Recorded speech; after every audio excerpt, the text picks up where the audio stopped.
What? What? Yes. Oh, right. Okay. uh, we shall now turn instead to the great sage of heaven, the celestial Jade Emperor of the valiant Deva, who was holding a court one day in the treasure hall of divine mist. What the fuck is that name? the cloud palace the cloud palace of golden acres. The divine ministers, civil and military, were just gathering in the morning when suddenly a Taoist immortal, Kui Hongze, announced, "Your Majesty, outside the palace, the Dragon King of the Eastern Ocean is awaiting your command to present a memorial to the throne." The Jade Emperor gave his order to have him brought forth. The Angue was led into the Hall of Divine Mist. After he paid his respects, a divine page boy in charge of documents received a memorial. The Jade Emperor read it from the beginning.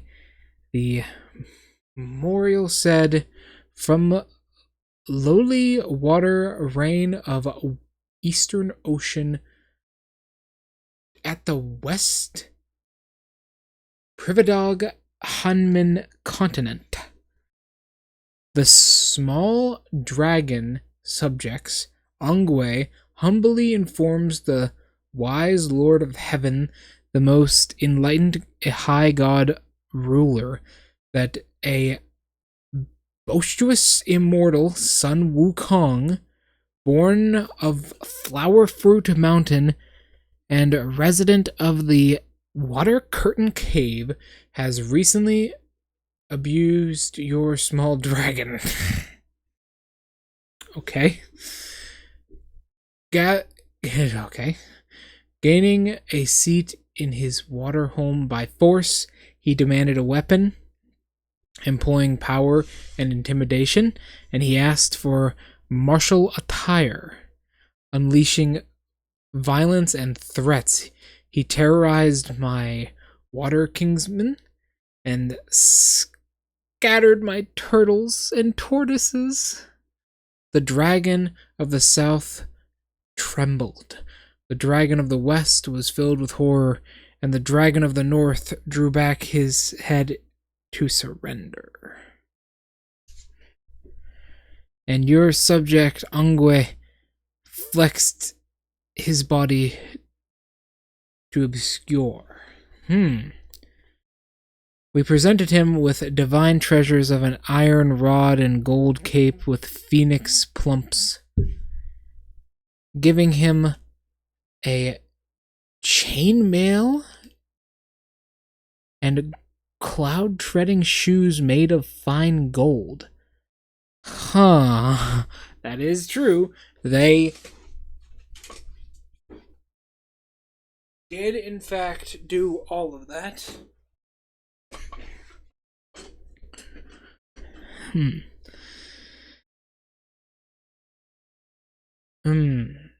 I see. And all he could say to us when he left was, "Sorry to have bothered you. We are indeed no match for him, nor are we able to subdue him.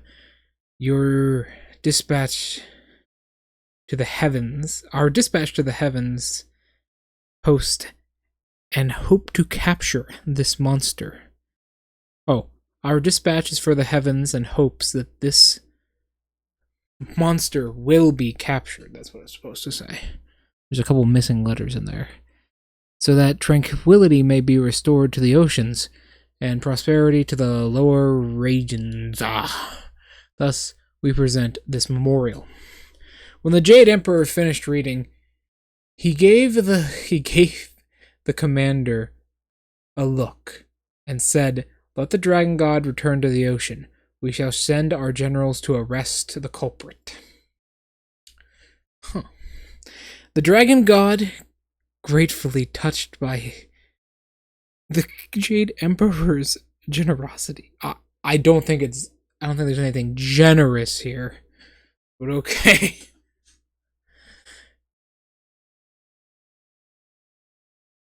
To the ground. So, the dragon god, gratefully touched by the Jade Emperor's generosity, gently touched his forehead to the ground and left from below. From below, the immortal elder Gwen, the celestial master, also brought forth the report. Your Majesty, the ministers of darkness, King Queengwag, supported by the Bodhisattva King, Pope of the Underworld, that was not a title I heard before, has arrived to present his memorial. A jade girl in charge of commissions came from the side to receive this document, which the Jade Emperor also read from the beginning. The region of darkness is neither a region proper of earth as of heaven. What? The region of darkness is not a region proper of earth or as of heaven. It's saying it's not heaven or earth, that is true. As heaven is for gods and earth is for ghosts and life, so and death in cycle succession. Fowls are born and animals die. Male and female they are multiplied. Births and transformations. The male begotten of the procreative female, such is the order of nature. Well, yes. Why did this need to be stated in the first part of your memorial? What the fuck? And it cannot be changed. Well, don't say that. Everything on the planet dies, it'll sure as hell change. You know, in the past, the idea of the entire planet dying in the times when this book was made was a distant fantasy. Now it's not so much a fantasy. There's a very good chance that we have things in modern times that can destroy the planet. But now appears Sun Wukong, a heaven-born, baneful monkey from the world below, the water curtain cave and flower fruit mountain, who practice evil and violence and resists our proper summons. Exercising magical powers, he utterly defeated the ghostly messengers of ninefold darkness. Exploiting brute force, he terrorized the 10 merciful kings. Yeah, merciful. In my opinion, there's no fate worse than reincarnation, for you may as well not have existed at all. So you know what? I feel like he's right there. I feel like he's right to die. In fact, just kill all those motherfuckers. End the cycle right now. Let's see what happens. But my personal gripes aside, he caused great confusion in the Palace of Darkness. He arrogantly forced the register of names into his hands so that the catalog of monkeys is now beyond control, their names stricken from the record. All of them now bear enormously long life. That's a typo. Enormously long lives is given to the Simon family. The wheel of transgression is stopped, for birth and death are eliminated in each kind of monkey. Your poor monkey, therefore, is therefore at risk offending the cycle as a whole. Your heavenly authority is presented with this memorial. We humbly beg you to send forth your divine army and subdue this monster, for he alone may destroy the cycle. He erased some names from a book. I don't think he can destroy the fucking cycle yet. Calm the fuck down. To the end of life and death may once more be regulated and the underworld retained properly. Respectfully, we present this memorial. Okay, for he may be the end of the cycle. When the Jade Emperor heard the jaded girl? Oh, the one in charge of communication of the underworld. That's what that's. The jaded girl. They just call her the Jade Girl on the previous page. The jaded girl say, "Shall the Dark Lords return to the underworld?" The Jade Emperor then giving a command, "Let the Dark Lords return. We shall send our generals to arrest the culprit." King Quigag also touched his head to the ground gratefully and left. The great heavenly Deva were called together. His various immortal subjects, both civil and military, and he asked them. And he was asked from them. Odd.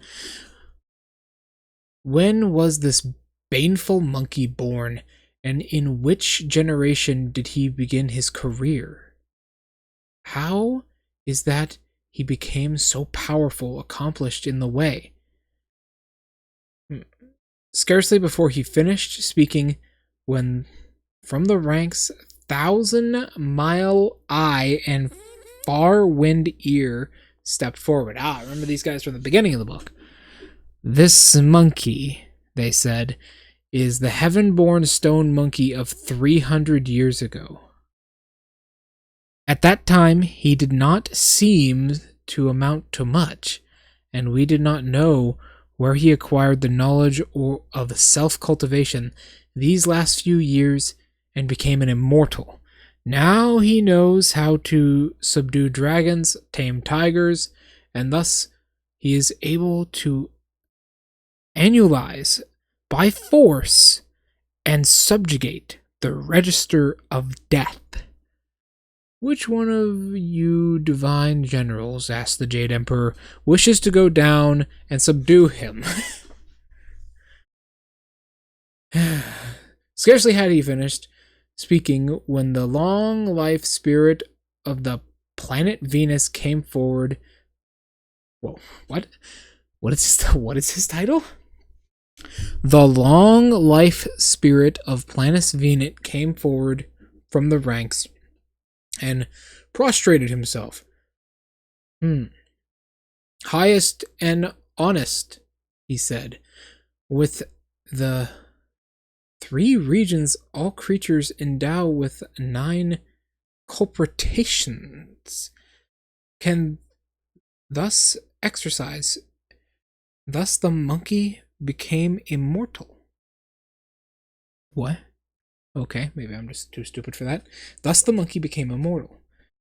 It is not a surprise that this monkey, with a body nurtured and natured by both the heavens and the earth, a frame born in the sun and moon, should with a body like that achieve immortality, seeing that his head points to the heavens and his feet walk on the earth, and that he feeds on dew and mist, now that he has the power to subdue dragons and tame tigers." Subdue dragons and tame tigers? That might be something I don't know about. "How is he different from a human being, such as your subjects? Your subjects, therefore, makes the move to ask your majesty to remember grace of creation." Okay. "Let him be summoned to the upper region, given control." Okay. "Let him be summoned." This guy talks really weird. "Grace upon the region of creation. Let him be summoned to the upper region, given some kind of official duties. His name will be recorded in the registry, and we can control him here. If he is, oh, scroll down. If he is receptive of the heavenly decree, he will be rewarded and promoted heftier. But if he is, if he disobeys your command, he can be punished.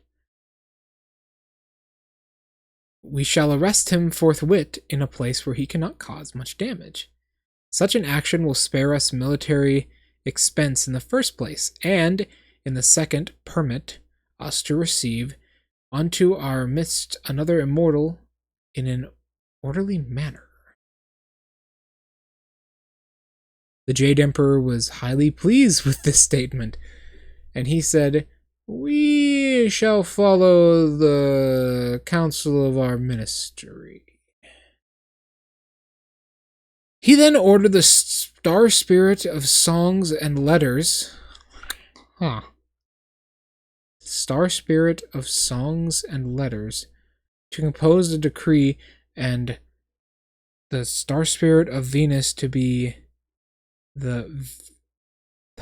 Okay. This.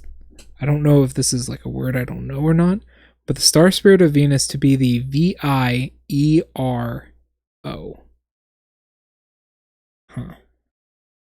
Vicro of peace. I don't know what that word is. Having received the decree, the golden star went out to the south heaven gate, lowered the decree of his hands onto a cloud, and headed straight for the flower fruit mountain to the water curtain cave. He said that to the various little monkeys, "I am the heavenly messenger sent from above. I have with me an imperial decree to invite your great king to the upper region. Report this to him quickly." The monkeys outside the cave passed the word along one by one until it reached the depths of the cave. "Great king," one of the monkeys said, "there's an old man outside bearing a document on his back. He says that he is a messenger sent from the heaven, and he has an imperial decree for your invitation." That would have been great if it passed down the line of monkeys and it got to Sun Wukong and it was just completely fucking wrong. It's just complete misinformation. There's an old man outside demanding that the heavens come down or something. That would be really fucking funny, man. Oh my god.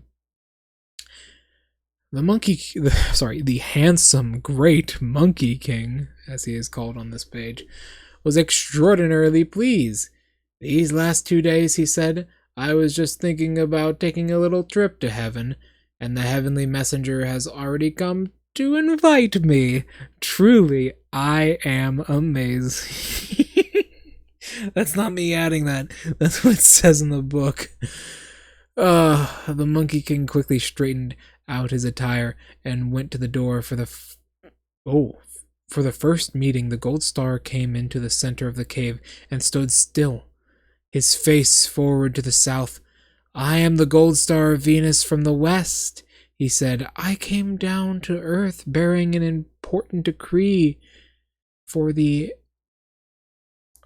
one great Monkey King from the Jade Emperor. An invitation for you to go to heaven and receive an immortal appointment." Laughing, Wukong said, "I am most grateful for the old star's visit." You know what I'm noticing? There's not actually a whole lot of poems in this section. "I am grateful for the old star's visit."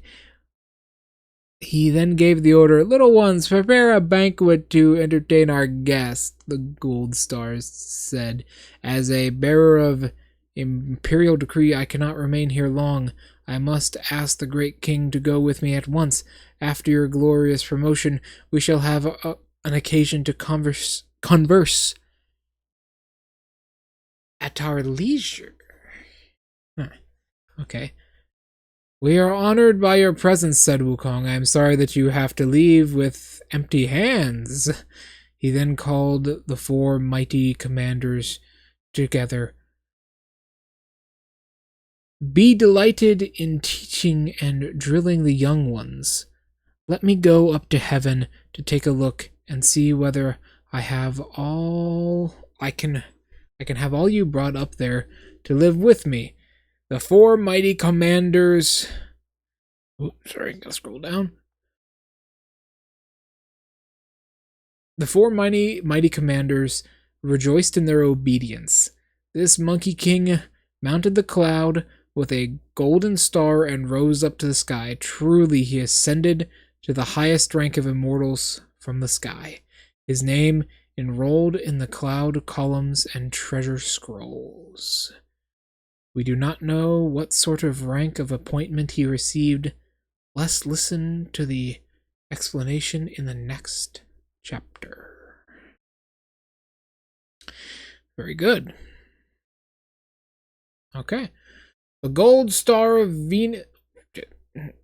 There we go. The Gold Star of Venus left the depths of the cave dwelling with the handsome Monkey King.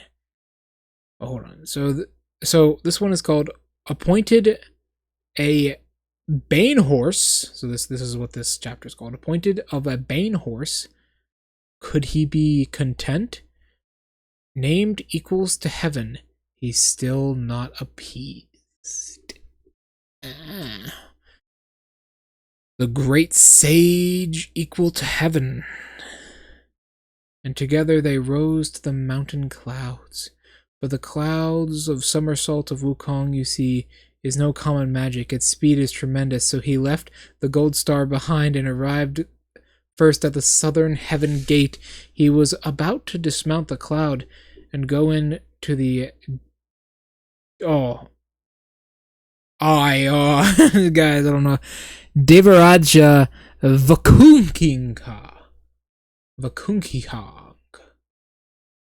Leading Pang, Lu Ku Bi Denks Ix Zahang and Tao, the various divine heroes, barred the way with spears, scimitars, swords, halberds, and all manner of earthly and heavenly weapons, and refused him entry.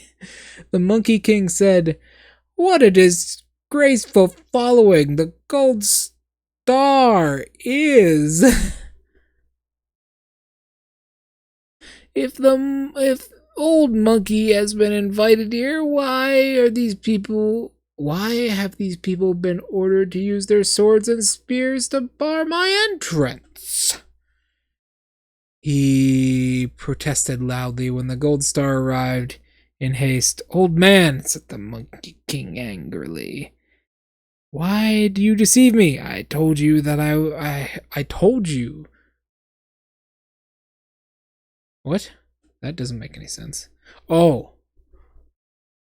In I had told you. Okay. In it I had told you. That's a typo. That's like an actual proper typo. I think that sentence got scrambled up. That's what I get for using a free version of this book. Unfortunately, I couldn't find any versions of the book online that were like just the complete entire story of Journey to the West for free. Unfortunately. So I had to use a free version that is like the first section of the book. But I'm noticing now that this might actually be a scan of an actual book, because some of these words are a little bit messed up. Anyways, my apologies. Let us continue. After that weird sentence, he says, "By the Jade Emperor's decree, I had been invited, had I not? Why then did you get these people to block the heavenly gate and prevent my entry?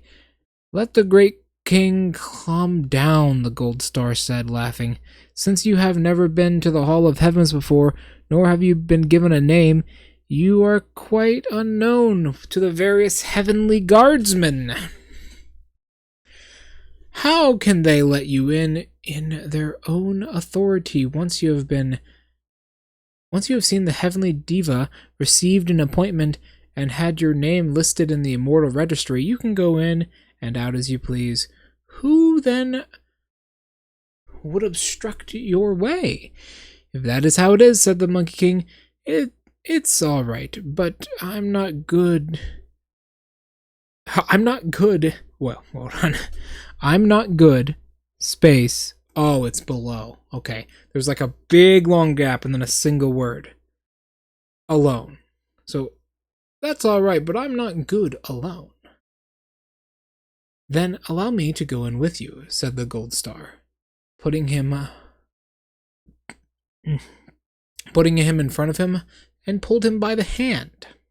So he pushed him forwards. As they approached the gate, the Gold Star called out loudly, Guardsmen of the Heavenly Gate, lieutenants great and small, make way. This person is an immortal from the region below, whom I have summoned by the imperial decree of the Jade Emperor. The Devarachas and various divine heroes immediately lowered their weapons and stepped aside. The Monkey King finally believed that he had been told what he had been told. We walked slowly inside the gate with the Gold Star and looked around, for it was truly his first ascension to the reign and region above. His sudden entrance into the Hall of Heaven, where 10,000 shifting golden lights whirled as celestial rainbows,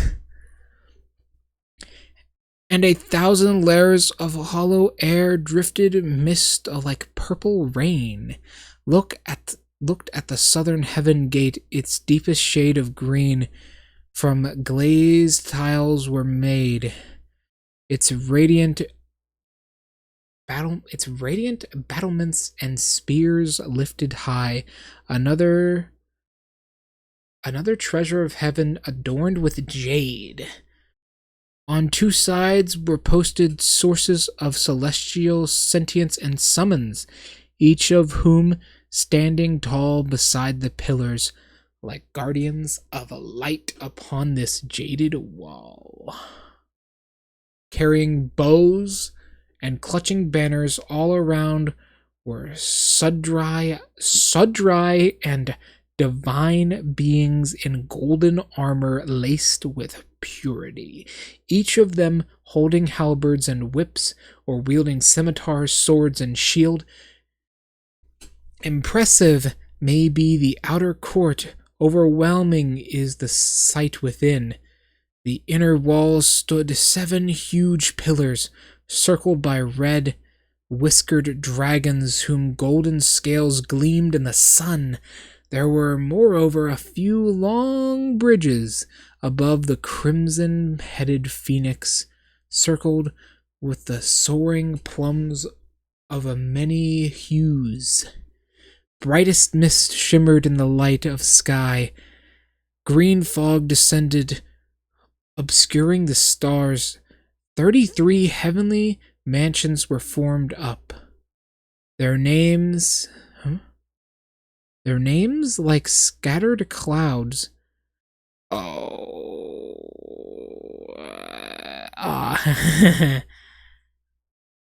Yeah, that's a hard one, Chief. Visimva, Panchimdale, Suyadama, and Niriaraditi, I want to say. I study Japanese. I do not study Chinese. Chinese, I'm not even going to try and pronounce these too well because I know I'm going to mispronounce them. They're Chinese. I have no idea. Chinese is a fucking mysterious magic to me. On the roof, every mansion of the ridge held a sturdy golden beast. What? What does that mean? Held a sturdy golden beast. There was also 72 treasure halls, which names like the morning assembly. the transient void, precious light, the heavenly king, and the divine minister. In the hall beneath the pillar stood rows of jade unicorns. On the platform, there were copious immortals. There were flowers unfading in thousand millennia beside the oven for refining herbs and medicines. There were exotic grasses growing green for 10,000 years. He went through the tower of homage to the sage, where he saw robes of royal purple grays, brilliant as star fragments, capes of the shape of hues of heaven and rainbows, resplendent with gold and precious stone and pines of jade and shorts of pearl, with shoes like golden mist, and purple sashes and golden ornaments. When the golden bells swayed to their striking, the memorial of 3 jades would cross the Volimian country. When the drums of heaven were sounded, 10,000 sages of a royal audience would honor the Jade Emperor. He went to the treasure hall of divine mist, where nails of gold permitted frames of jade, and colorful phoenixes danced atop scarlet doors. Here were covered by bridges of wind and corridors of jade, displayed everywhere open work canvases, most elegant, and ever crowding together in layers 3-fold to 4, on each which reared a phoenix and a dragon. There was high above around a dome, big and bright and brilliant, its shape a huge gourd of purple and gold. Below, guardian goddesses hung out their fans, and jade maidens held up their immortal veils. Precious were the sky marshals overseeing the court. Delightful in the divine officials protect the throne. There are at the center a celestial platter, tables of the great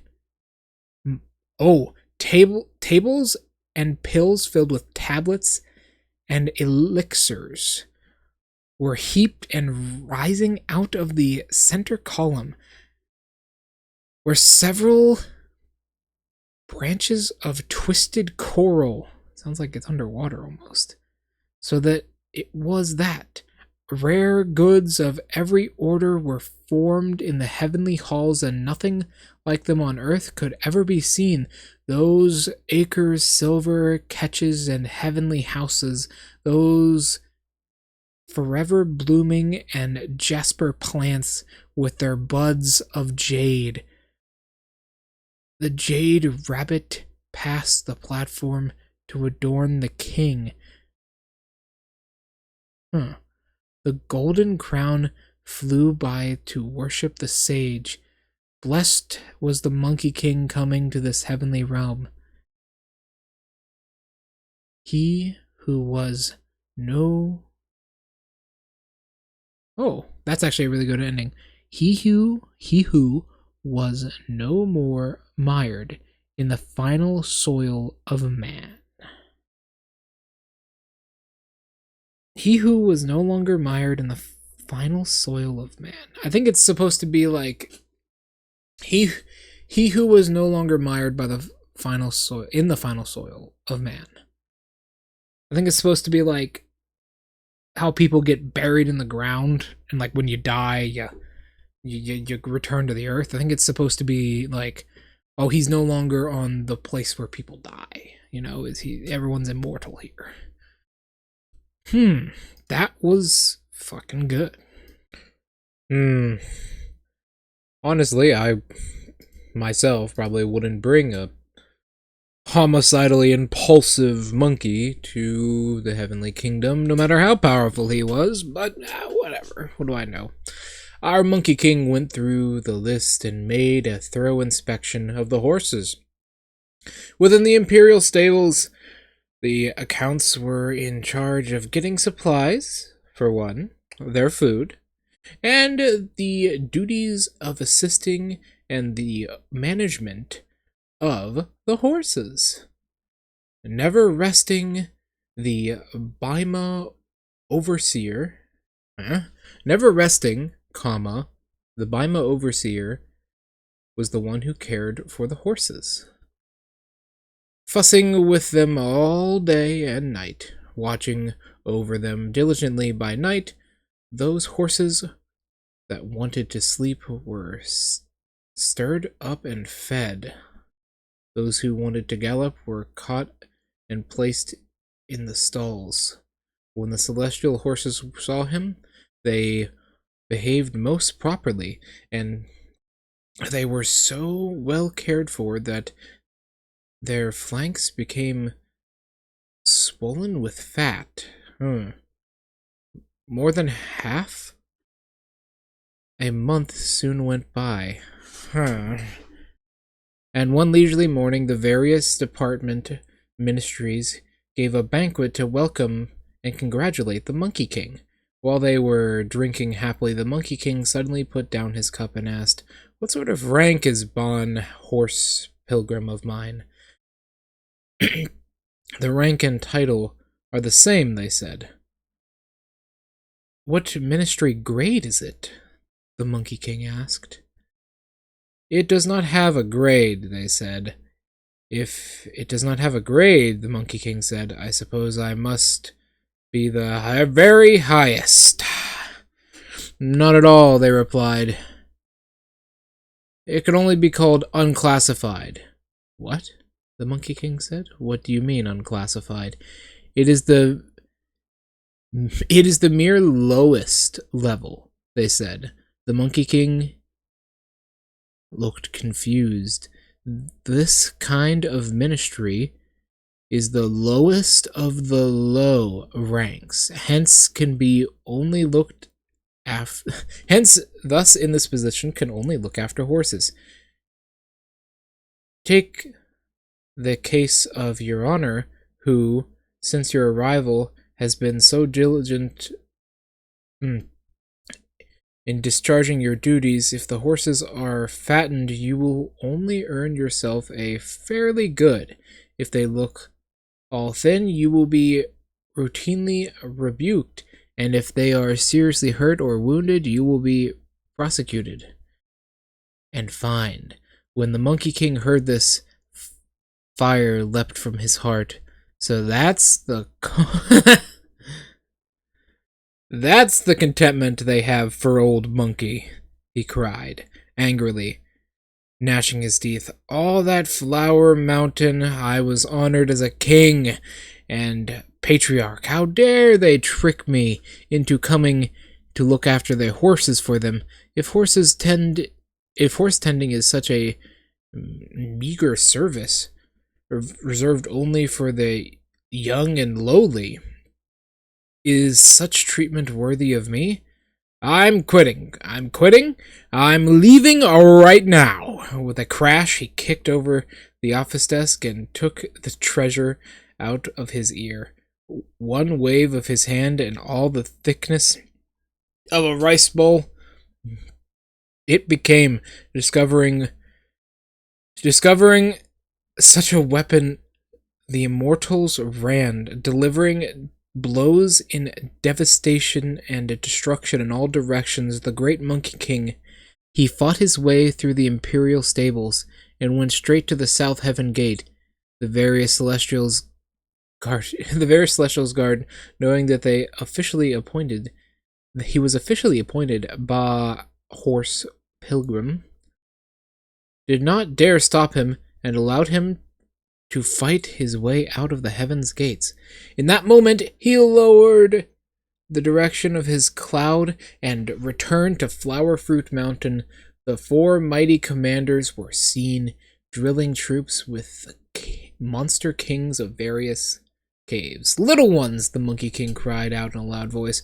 Old Monkey has returned! The flock of monkeys came to bow and receive him into the depths of the cave dwelling. As the Monkey King ascended his throne, they brazenly prepared a banquet. Receive our congratulations, great king, they said. Having gone to the region above for 10 years, you must have been returning in success and glory. I have been away for only half a month or so, said the Monkey King. How can it be more than 10 years, great king? The various monkeys said. You are not aware of time and season when you're in heaven. One day in heaven is equal to a year on earth or so. We may ask the great king what the ministry appointed him. Don't mention that, the Monkey King said, waving his hand. It's embarrassed me to death. The Jade Emperor does not know. He does not know talent when he sees it. Seeing the features of Old Monkey, he appointed me something called the Pain Horse Pilgrim, which actually means just taking care of his horses. It's a job for the lowest of the low, or even the young. It is the lowest rank. I don't know what this sorry. I don't know what this thing is that compelled him to put me in such a position, but when I first assumed this duty, and so I managed to have so much fun with the Imperial stables. When I asked my colleagues today, I discovered what degree of position I was in. He's a bit of a diva. I see.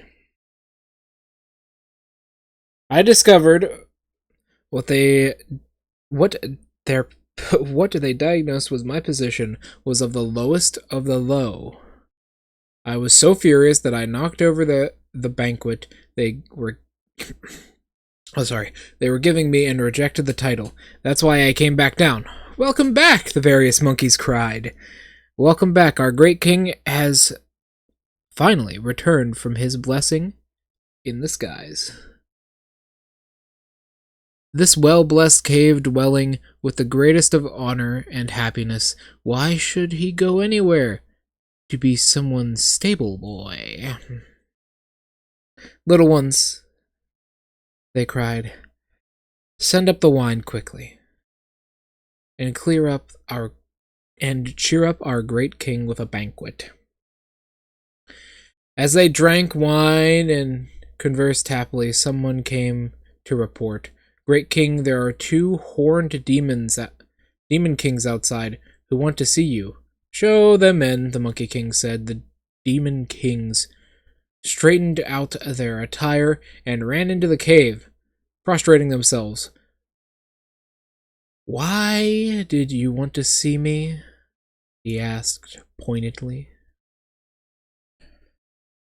Well then, I'm gonna get a little bit in tonight. This is one of my personal favorites right here. The Jade Emperor belittles my great talent, said the great Monkey King. He only made something called the Bon Horse Pilgrim. Of me. Hearing this, the Demon King said again, Great King has such divine powers. Why should you take care of horses for him? What is there to stop you from assuming the rank of the great sage equal to heaven. When the Monkey King heard these words, he could not control his delight, shouting, "Bravo, bravo! Make me a banner immediately! Yes, inscribe onto it, the great sage, equal to heaven. Erect it upon a pole and hang it outside. From now on, address me as the great sage, equal to heaven, and the title Great King will no longer be permitted.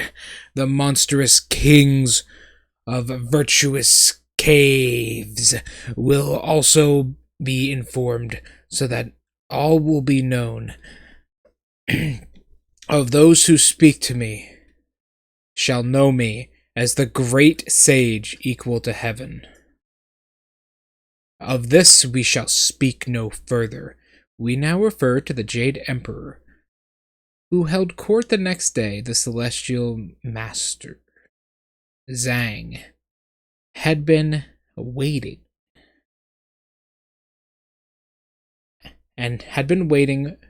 to give his report. He had seen the duties and assistants of the imperial stables to come before the Vermarin court. Your Majesty, they said, prostrating themselves. The newly appointed Ba horse pilgrim, Sun Wukong, objected to his rank, has begun to low and left Heaven's palace yesterday in rebellion. Meanwhile, the Devarachas, leading the various celestial guards from the South Heaven Gate, also made the report. The Ba horse pilgrim, for reason unknown to us, has walked out of Heaven's Gate. The Jade Emperor heard this, and he proclaimed, "Let the two divine commanders and the followers return to their duties. We shall send forth the celestial soldiers to capture this monster. Among the ranks, Davija Li, who was the pagoda bearer," oh, I know that guy, "and his third prince, Nata, came forward and presented their request, saying, 'Your Majesty, though your humble subjects are not gifted, we await your we await your authority to subdue this monster. Would you allow us?' Delighted, the Jade Emperor appointed both of them to be the marshals for subduing this monster. He appointed third Prince Nada to the great deity in charge of the three-platform assembling of saints. They were led to an extraordinary hall and gathered an extraordinary force at once for the reigning below. Li and Nada hence took leave and went back to their own mansions. After receiving their troops, their captains and lieutenants, they appointed Mighty Spirit God, Yaward Commander, and Fishbelly Generals. What the fuck does that mean? "Damnable beasts!" shouted the Mighty Spirit God, appearing in front of the heavenly cave of water curtain. "Hurry and tell the Bon horse pilgrim that I, a great general from heaven, have been authorized and given direct orders by the Jade Emperor to subdue him. Tell him to come quickly and surrender, lest all of you be annihilated." Running pale into the cave, the monstrous shroud, and all of the monkeys reported, "Disaster, disaster, great king." "What sort of disaster?" asked the Monkey King, great sage equal to heaven. "There is a celestial warrior outside," said the monsters, "who claim the title of Imperial Envoy. He says he came by the holy decree of the Jade Emperor to subdue you. He orders you go out quickly and surrender, lest we lose our lives." Hearing this, the Monkey King commanded, "Get my battle dress." And thus the great sage equal to heaven prepared for a fight. He quickly donned his golden cape, pulling on his yellow golden armor, slipped on his cloud-treading shoes, and seized his golden hooped rod of compliance. Gotta remember that part. He led the crowd outside and set them in battle formation. The mighty spirit god opened wide his eyes and stared at this magnificent monkey king, the great sage equal to heaven. The golden armor worn on his body was brilliant and bright. The golden cape on his back glistened. In his hands was a staff, the golden hooped rod of compliance. Lawless ape, the mighty spirit god roared, powerful. Do you recognize me? When the great sage heard these words, he asked quickly, what sort of dull-witted deity are you? Old monkey has yet to meet you. State your name at once. Hanging past his shoulders were 2 ears, forked and hard. That's weird. This is actually written in the font that a poem would normally be written in. This von horse pilgrim, with a baked mouth and gaping teeth, aimed high to be the equal of heaven.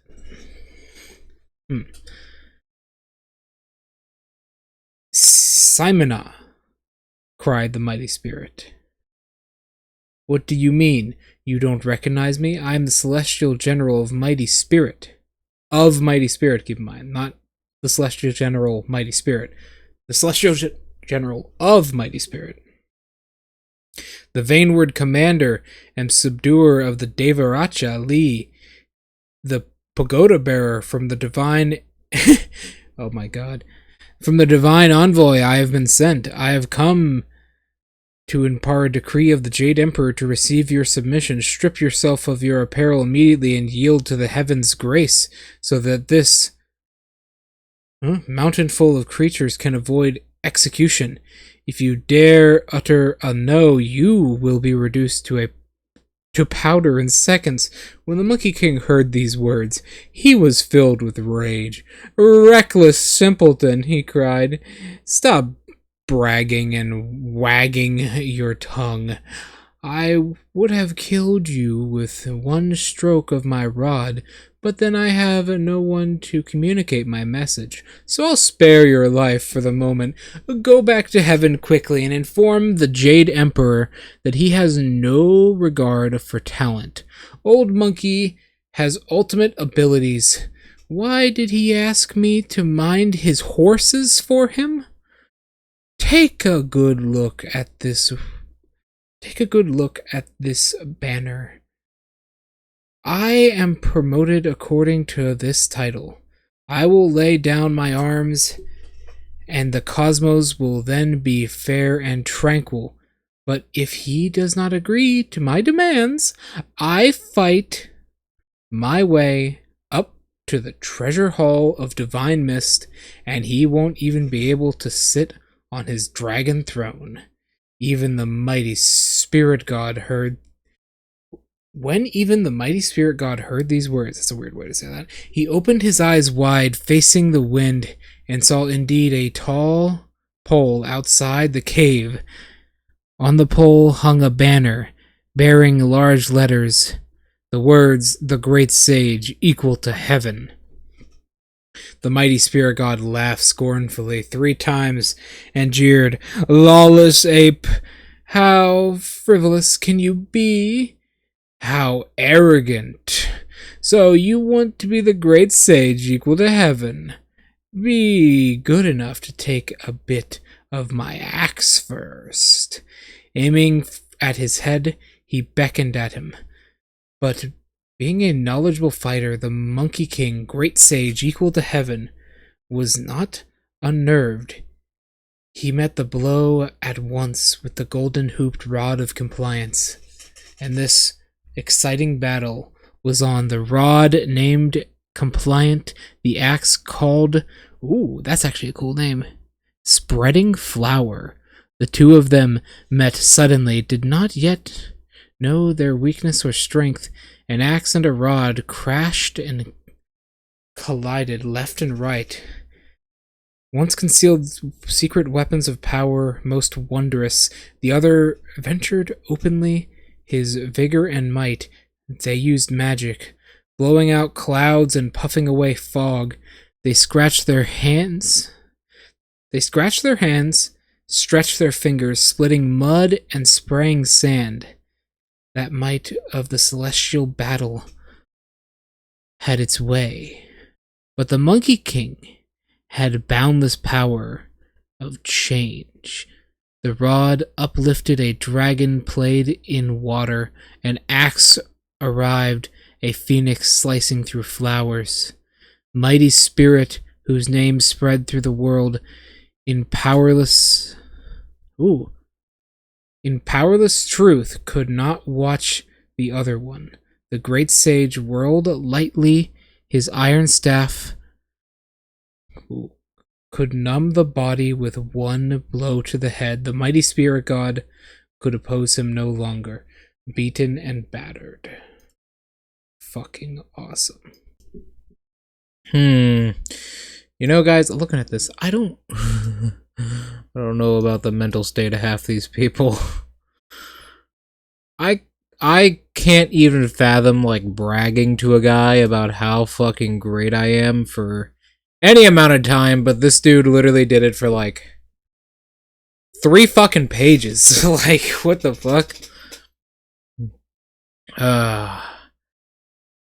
Okay. So we had just read about how they definitely fought each other very violently. The mighty spirit god could oppose him no longer. Oh, I already read that part. Back at the camp, the mighty spirit god went straight to the pagoda bearer, Devaracha. Huffing and puffing, he knelt down, saying, "The horse-bound pilgrim has great magical powers. Your unworthy warrior cannot prevail against him. Defeat, I have come to beg your pardon." "This fellow has blunted our will to fight," said Devaracha. "Take him out and have him executed."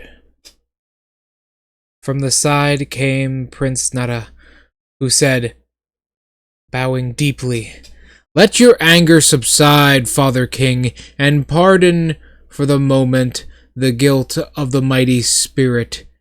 Permit your child to go battle once, and we'll know how long it takes in a short manner." The Devaracha heard the admonistration and ordered the mighty spirit god to go back to his camp and await trial. The Prince Nara, properly armed, leaping from his camp, dashed to the water curtain cave. Wukong was just dismissing his troops, with a new Nara approaching fiercely. Dear the prince, 2 boyish tufts barely covering his skull. His flowering hair yet reached his shoulders, a rare mind, alert in intelligence, noble and pure and elegant. He is indeed the unicorn son of the heavens above, truly immortal as the phoenix of the mist and smoke. This seed of dragon has by nature uncommon features. His tender age shows no restraint to any of the world's kin, on any of his worldly kin. He carries on his body 6 kinds of magic weapons. He flies, he leaps, he can charge without restraint. Sounds like a hot-headed idiot. Now, by the golden mouth proclaim of the Jade Emperor, he opposed the assembly of the Bon Horse Pilgrim. I love how they keep calling him by his fucking previous title. It's really funny. Wukong drew near to ask, "Whose little brother are you? And what do you want bringing yourself and barging through my gate? Lawless, monstrous monkey!" shouted Nada. You do not recognize me? I am Nada, third son of the pagoda bearer Devaraja. I am under the commission of the Jade Emperor to come arrest you. Little prince, said Wukong, laughing, your baby teeth haven't even fallen out, and your nutless hair is still damp. How dare you talk so big? I'm going to spare your life. I won't fight you. Just take a look at the words on my banner and report them to the Jade Emperor above. Grant me this title, and you won't need to stir up your forces. I will submit of my own will. If you don't satisfy my cravings, I will surely fight my way up to the treasure hall of divine mist. Lifting his head, he looked at Nada with these words. Upon the banner, great sage equal to heaven. What great power does this monstrous monkey possess? Said Nada. That he dares claim such a title. Fear not. Swallow my sword. I'll just stand here quietly, said Wukong. And you can take a few hacks at me with your sword. Young Nada grew angry. Charge! He yelled loudly, and he charged at once into a fearsome person he charged at once, changing as he did so into a fearsome person. I skipped a line there. Having 3 heads, 6 arms, in his hands he held 6 kinds of weapons, a monstrous stabbing sword, a malicious scimitar, a monstrous binding rope, a monster taming club, an emboldening ball, and a fierce wheel. Brandishing those weapons, he mounted a 4 frontal attack. This little brother does know a few tricks, said Wukong, somewhat alarmed by what he saw. But don't be so rash. Watch my magic, the great sage shouted. Change! And I love how one of them yells, charge! And the other one, change! And he too transformed himself into a creature with 3 heads and 6 arms. One wave of the golden hooped rod, and it became 3 staffs. Oh! Which were held by the 6 hands. The conflict was truly earth-shaking and made the very mountains tremble. What a battle. Whoa, that's a poem! The 6-armed prince, the heaven-born handsome stone monkey king, meeting each other match per match, and found each to be formidable. One was considered to come down to earth, the other gilded in the distant universe. The edge of the monster-stabbing sword was quick. The keen, monster-cleaving scimitar alarmed demons and the gods. The monster-binding rope was like a flying snake, and the taming club was like the head of a wolf. The lightning-perilled fiery wheel was like a darting flame. Hither and thither the embortled ball rotted, whatever that means. The 3 compliant rods of the great sage protected the front and guarded the rear.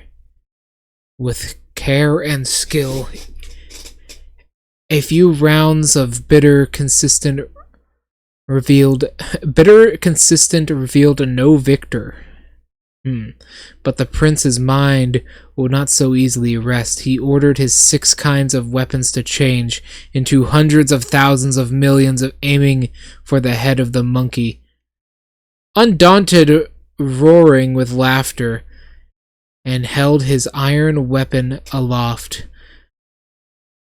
One of the compliant rods into 1,000, into 10,000, flying to the sky as a swarm of dancing dragons, and shook monstrous kings of sundry caves into the shutting doors. The anger beneath the divine soldiers was like oppressive clouds. The golden hooped rod whizzed like the wind on the side. The battle cries of celestial fighters applied everyone on that side. The banner waving of a monkey's monstrous settled each person, growing fiercer. The two parties both willed the test of strength. We know not who was the stronger or the weaker. Each displayed his divine power. The third prince and Wukong battled 30 rounds. The 6 weapons of the prince changed into thousands and tens of thousands of pieces of gold. The golden hooped rod of Sun Wukong into 10,000, and 10,000 they determined. Wukong, however, proved to be one of the swifter eye and hand. Right in the midst of the confusion, he plucked a piece of his hair and shouted, "Change!" It changed into a copy of him, also wielding a rod in its hand. And deceiving Nada, his real person leaped behind Nada and struck him on the shoulder with the rod. Nada, still performing his magic, heard the rod whizzing through the air and tried to displace it, or tried to dodge. Unable to move quickly enough, he took the blow and fell in pain. Breaking off his magic and gathering up his 6 weapons, he returned to the camp in defeat. Standing in front of this battle line, Devaraja Lee saw what happened and was about to go to his son's assistance. The prince, however, came to him first and gasped, "Father King, the Bon Horse Pilgrim is truly powerful. Even your son of such magical strength is no match for him. He has wounded my shoulder." Basically saying, "Yeah, Dad, that guy means business." God. "If this fellow is so powerful," said the Devaraja, turning pale with fright, "how can we beat him?" This is an odd one. Oh well. "If that's the case," the Devaraja said, "let's not fight him for the moment. Let us return to the region above and report these words to the great Jade Emperor, so we can send for more celestial soldiers." This prince was in such pain he could not do battle again. He therefore went back to the heavenly realm with the Devaraja to report what he found. "Look at that mysterious Monkey King, returning to his mountain in triumph. The monster kings of 72 caves in the 62 sworn brothers all came congratulating him." This is an odd one. "They feasted jovially in their blessed cave dwelling. He then said to 6 brothers, 'If little brother is now called the great sage equal to heaven, why don't you all assume the title as great sage as well? Our brother's words are right,' shouted the Bull King. 'From their midst I am going to be called the great sage, peril within heaven. I shall be called great sage, coveting of the ocean. I shall be called great sage, united with heaven. I shall be called great sage, mover of mountains. And finally, the final one,' I said, 'I shall be called Telltale Great Sage.'" He might go out of business. "And I shall be called God-rooting Great Sage." So basically, everyone gives each other titles for the fun of it. I see. Like they're playing some kind of weird version of House. We now return to the Devaraja and the third prince, who, landing of the heavenly realm to the other commanders, went straight to the treasure hall of divine mist to give this report. "By your holy decree, your subjects led an army to the extraordinary foe, forced down to the region below to subdue the baneful immortal Sun Wukong, who had no idea his enormous power. Indeed, they did not.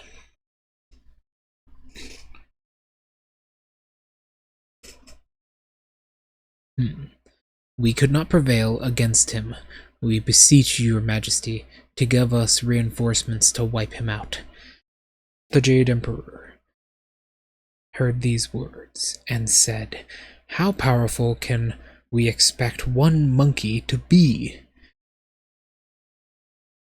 That reinforcements are needed for a celestial army. May your majesty pardon us for an offense worthy of death," said the prince.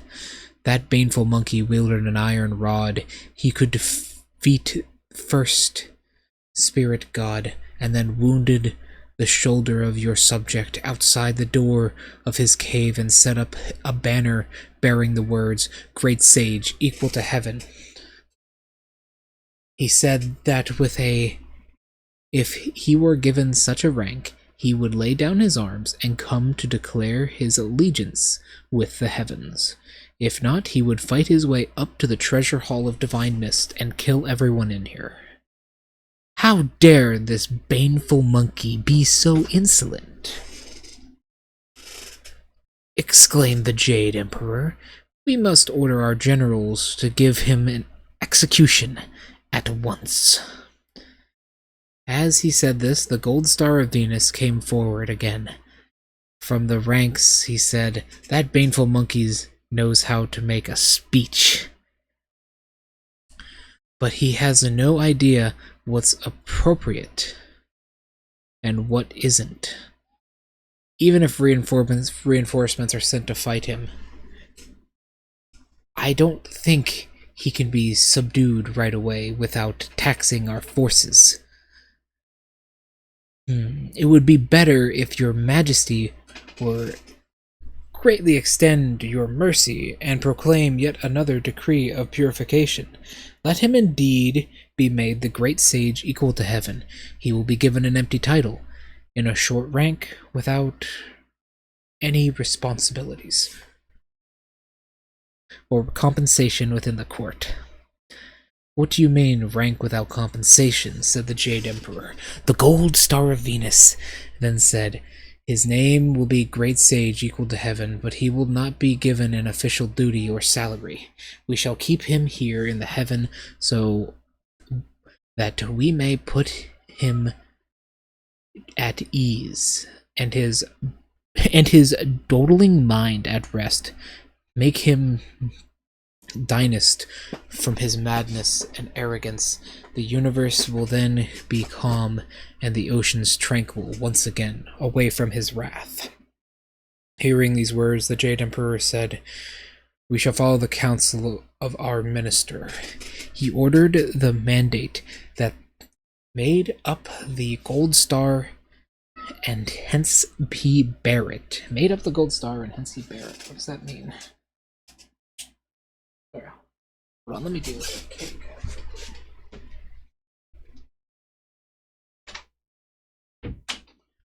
Made up the gold star, and hence he bear it. Okay, so I'm assuming he's talking about like a decree for Sun Wukong to be given the title Great Sage equal to heaven, blah blah blah blah blah blah blah blah blah blah.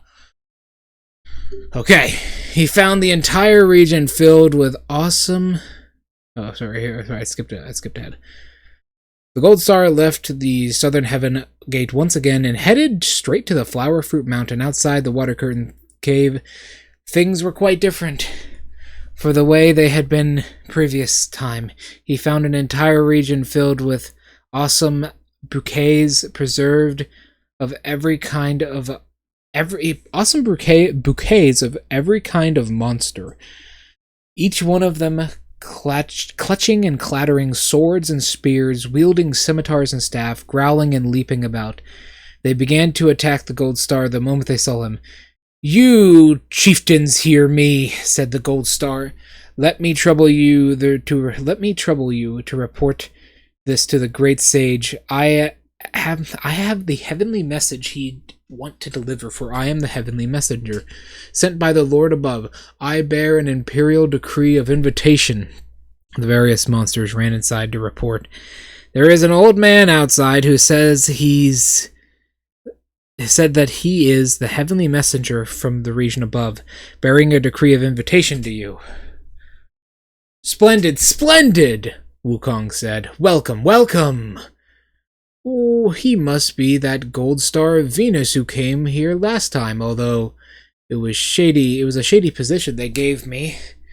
And he invites me up to the region above. I nevertheless made it to heaven once and formalized myself with the ins and outs of the celestial pages.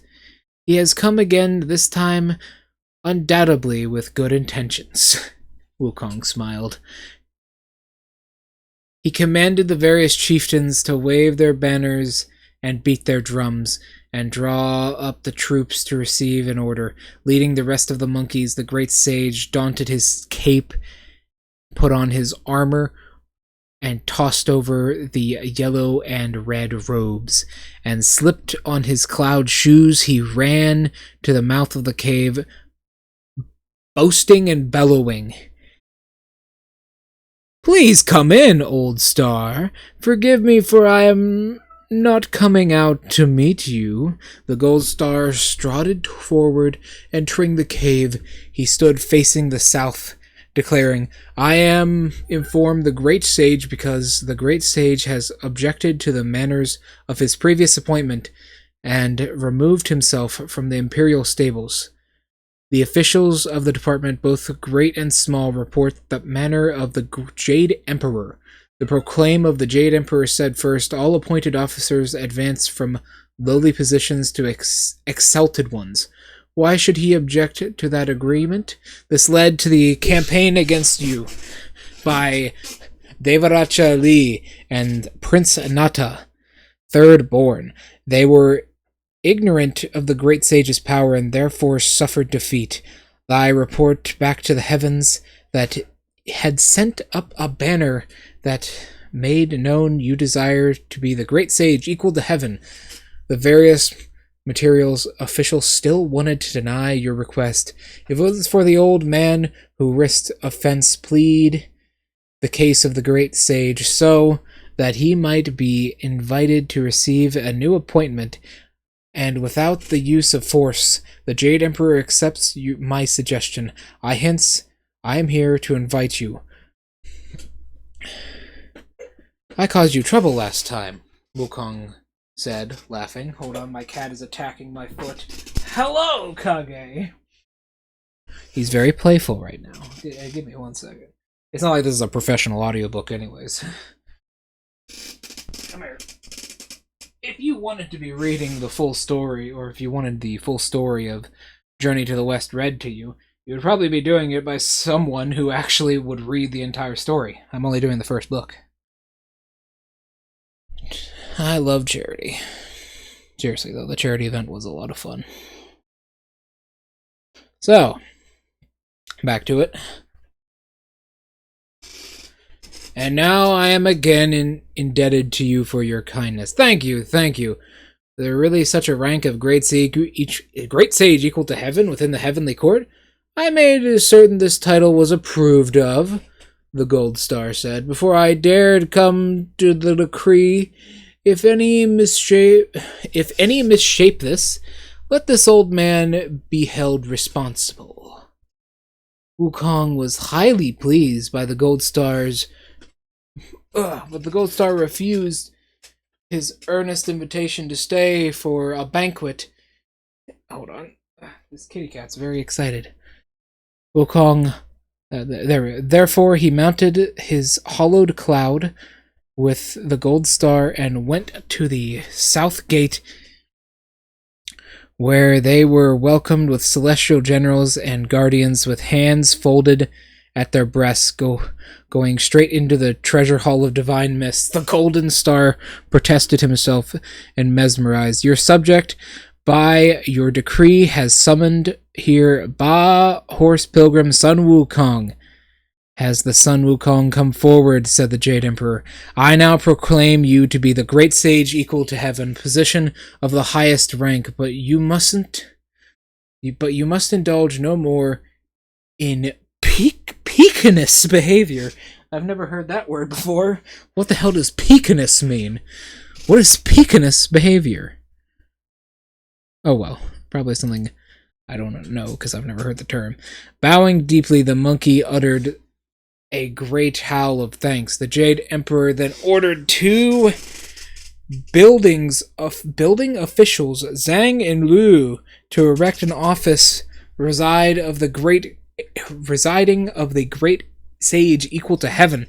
To the right, Garden of Immortal Peaches. Inside the mansion, two departments were established, named Peace and Quill. Oh, wait, what? That's peace and quiet, but two of the letters of quiet are missing. It's peace and quiet, but it's just QUI. And Serene Spirit, both of which were fully attending officers. The Jade Emperor also ordered the star spirits of 5 pools to accompany Wukong to assume his post.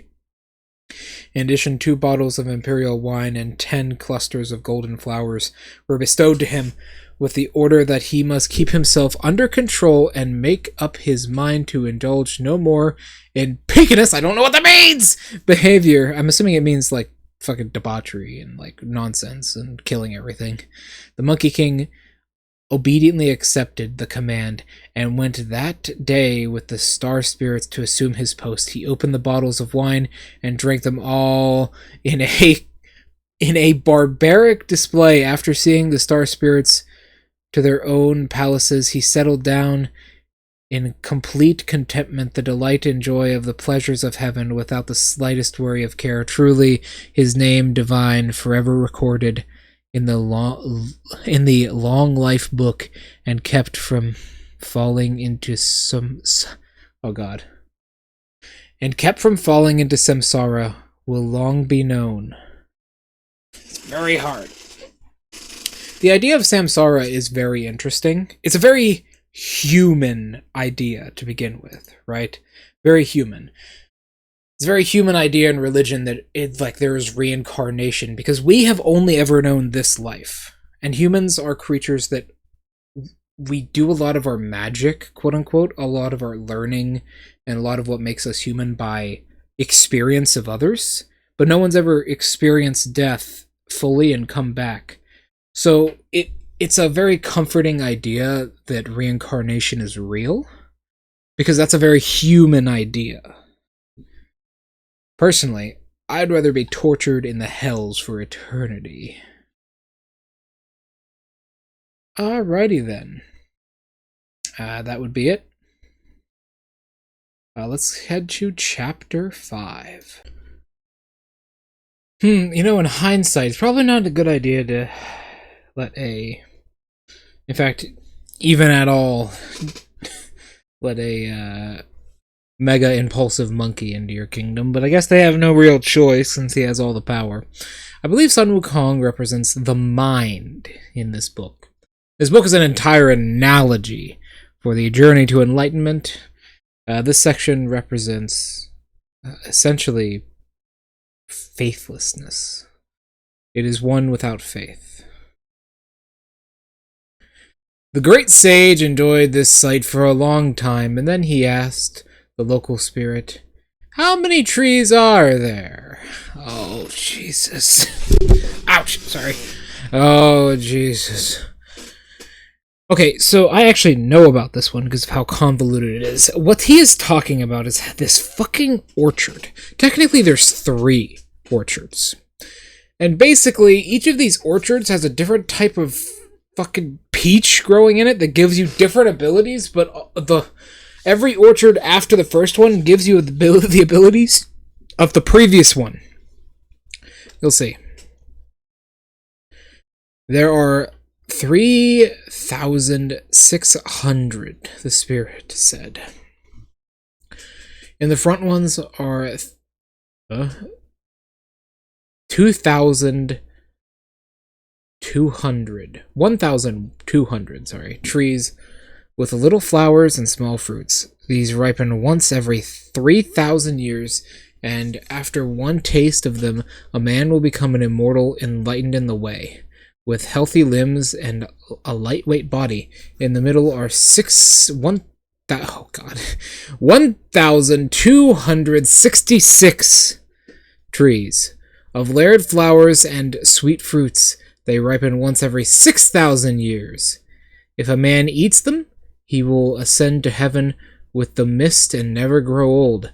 At the back are 1,122 trees with fruits, purple vines, and yellow pits. These ripen once every 9,000 years. If eaten, every 9,000 years, it will make a man's age equal to heaven and earth, the sun and the moon. Highly pleased by these words, the great sage that very day made sure to thoroughly inspect the trees and list the orchards before returning to his residence. From then on, he would go down to enjoy secretly once every 3 or 4 days. He no longer consulted with his friends, nor did he take any more trips. One day he saw that more than half of the peaches on the branches of the older trees had ripened. And he wanted very much to eat one and sample its novel taste, closely followed, however, by the local spirits of the garden and guards, the stalwart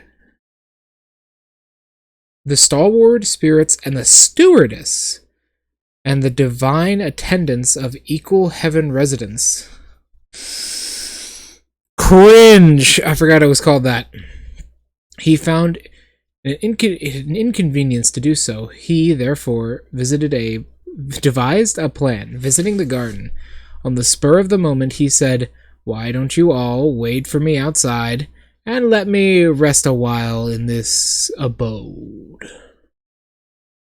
The various immortals withdrew accordingly. That monkey king, a weird one, then took off his cape and robe and climbed onto a big tree. He selected a large peach that were thoroughly ripened, plucked many of them, ate to his heart's content, right on the branch. What a fucking glutton. Well, compulsive nature or whatever. Only after he had his fill did he jump down from the tree, pinning back his cape and donning his robe. He called forth his train of followers to return to their residence. After 2 or 3 days, he used the same divisive tactic to steal peaches. To steal peaches from himself, however he wanted once again. One day, Lady Queen Mother, Guan Yin, I believe her name is. Real piece of work, that woman. Real fucking evil. Mega evil, in fact. One day, Lady Queen Mother decided to open wide her treasure chamber and give a banquet for the festival of immortal peaches, which was to be held in the palace of the Jade Emperor Jasper Pool of Mist.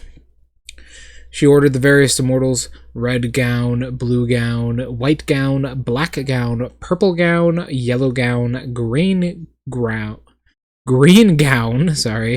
to give their flowers banquets to the garden of immortal peaches and pick fruits for the festival. The 7 maidens were sent to the gate of the garden and found it guarded by local spirits, the stalwarts and the mistresses of 2 departments of equal to heaven. The girls approached them, saying, "We have been ordered by the Queen Mother to pick some peaches for the banquet." "Divine maidens," said the local spirit, Please wait a moment. This year is not quite the same as last year. Jade Emperor has put in charge here the great sage equal to heaven, and we must report to him before allowing them to open the gate. Now, did he actually do that, or is that a lie? I doubt the Jade Emperor would do something so reckless and stupid. Where is the great sage? Asked the countless maidens. He is in the garden, said the local spirit. Because he is tired, he is sleeping alone in the orchard. Okay, whoa, hold on a second. You're telling me these... No. Did the Jade Emperor actually do that? We never actually got that stated. If he did, he's a fucking dumbass. Omega dumbass. He Omega stupid. He'd be like having no chromosomes, have an ass. He got 0. He got fucking 0. He's a fucking NPC. Why would you ever do that? Why would you put a mega impulsive monkey who has the power to reap all of heaven in charge of something he can eat impulsively? I don't know. I don't know. He is in the garden. If that's the case, said the maidens, let us go find him. We cannot be late. Local spirits went into the garden with them. They found their way to the orchard, but saw no one. Only the cape and robe were left in the orchard, but there was no person to be seen. The great sage, you see, had played for a while and eaten a number of peaches. He had then been charged himself to figure out only 2. He had then changed himself. There's a letter missing there. Into only 2 inches in height and perched on the branch of the tree. So he's a tiny monkey. Damn. That's a really weird sight. It reminds me of the Flying Dutchman. The Flying Dutchman's knots. How he'd tie them into a bunch of knots. I know that's a really stupid reference, but it's like the monkey's fist. The monkey! It's like a tiny monkey. Had fallen asleep under the cover of thick leaves. That actually does sound pretty fucking baller. Reminds me of Grounded. Since we came by imperial decree, said the 7 grown immortal maidens of countless. What? Are there 7 or are there countless of them? How can we return empty-handed, even though we cannot locate the great sage? One of the divine officers said, since the divine maidens have come by decree, they should wait no longer. Our great sage has a habit of wandering off somewhere. Who would have guessed? Who would have guessed? And he must have left the garden to meet with his friends. Go and pick your peaches now, and we shall report to this manner. I would be concerned that he's fucking naked. But let me let this adorable kitty cat out. Oh, God.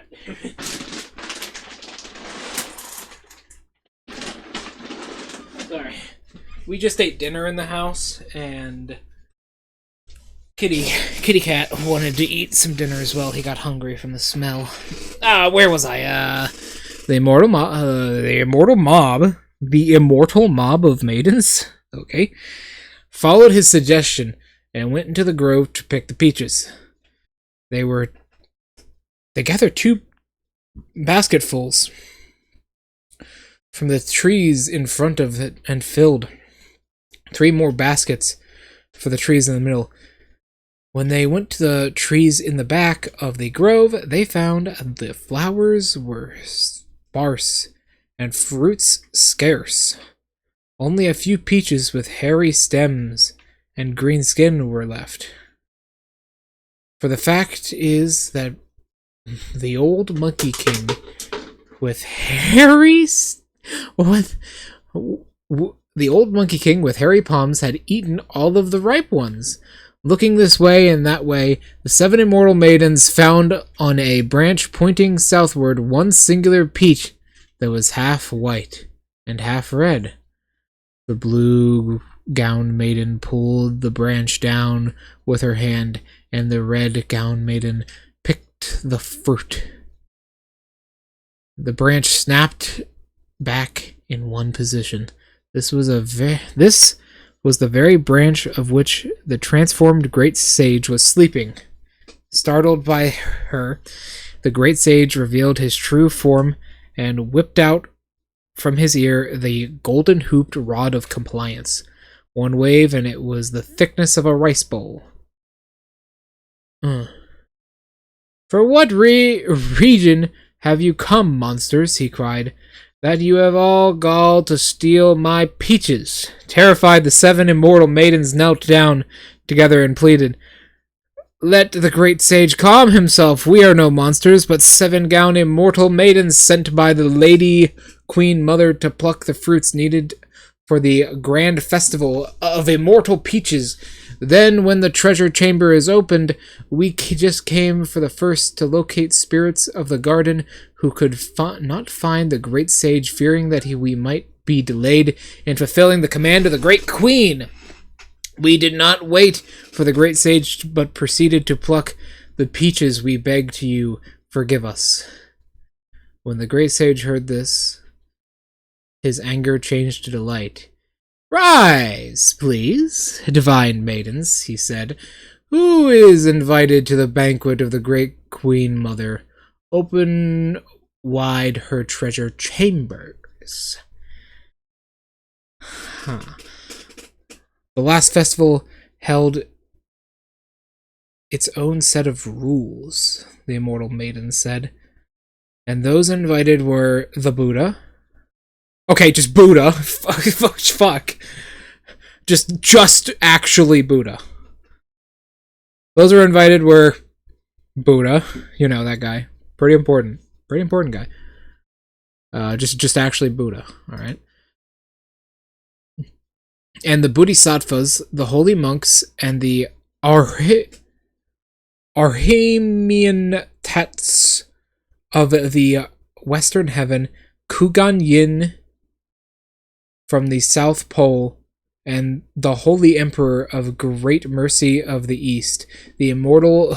God damn, there's so many... Holy shit, this entire page is just listing off names. Somebody was world building. The immortals of 10 continuous and 3 isles. The dark spirit of the North Pole... Jesus, what? The dark spirit of the North Pole! The great immortal of Yellow Horn from the Imperial Center. God, so many Wukong bosses I'm actually noticing here. These were the elders of 5 quarters. In addition, there were the 3 star spirits of the 5 poles, the 3 pure ones, the 4 Devaraja kings, the heavenly Deva of the... I love how this started with Buddha. The heavenly Deva of the Great Mound, and the rest upon the 8 caves from the Middle East. Caves, there were the Jade Emperor, the 9 heroes, the immortals of the sea and mountain, and the lower 8 caves were the Pope of Darkness and the Transient Immortals. Fuck. Did you have to list off the entire party list? The gods and devas, both great and small, of every place and mansion, will be attending this happy festival of immortal peaches. Am I invited? We haven't heard your name. Sorry, am I invited? Giant space with no words in it. I'm assuming that means, said the Monkey King. We haven't heard your name mentioned, said the immortal maidens. I am the great sage equal to heaven, said the great sage equal to heaven. That's not a joke, by the way. That's actually what it says. We haven't heard your name mentioned, said the immortal maidens. Quote, I am the great sage equal to heaven, unquote, said the great sage equal to heaven. Oh, God. Why wouldn't old monkey be made an honored guest at that party? Well, we were told you ruled for the last... We told you the rules for the last festival, said the Immortal Maidens. We don't know what happened this time. Right, said the great sage. And I don't blame you at all. Just stand here and let Old Monkey go and do a little detection to find out whether he's invited or not. Dear great sage, he made his magic sign and recited a spell, saying the various immortal maidens, "Stay, stay, stay!" With the magic of immobilization, the effect of which was that the 7 gowned immortals, maidens of countless, all stood wide-eyed and transfixed beneath the peach trees. Leaping out of the garden, the great sage, he's completely nude, by the way, mounted his hollowed cloud and headed straight for the jasper pool. He had saw over a sky of holy mist with sparkling light, 5 colored clouds passing celestials. The cries of white cranes pierced the 9 heavens. Sorry, the 9-fold heavens. The purple fungi bloomed through the... My cat is biting my hand. Ow! Sorry. Bloomed through the 1,000 leaves. Right in the midst of the immortals appeared. What? What? What does that mean, yo? I don't know. Appeared with a natural fair face and manner distinct. His spiritual glow like a dancing rainbow. A list of no births or deaths hung from his waist. His name, the great immortal Naked Feet. Attending the Peach Festival, he had lengthened his age. I see.